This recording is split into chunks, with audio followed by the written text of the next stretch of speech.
Ano ba to? Naglalakad kami. Naghanap kami ng bangko ma-openan. Wala kami pera. Nanghihina na ako. Yung kasama kong dalawa, malamang bago kami makauwi sa kampo, wala na silang buhay. Lalo na to kasi nagpapasting siya. Dati nung dumating sa Pilipinas yan, 250 kilos. Ngayon, 20 centavos. Tawag sila kayo. Mike, oh.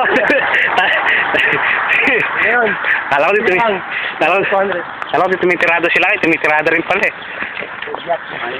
Ito naman sila Kai. Kaya naman nagkaganyan yan.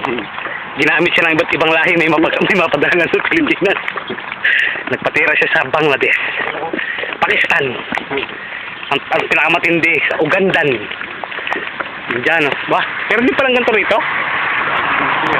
Ang puno rin dito kasi ilang lugar lang. Kita nyo? Look that. sila dito. Ito ang lugar na Gayati, Ruwais, Gayati, Western Region, Abu Dhabi. Naglalakad na kami ng halos 2 oras.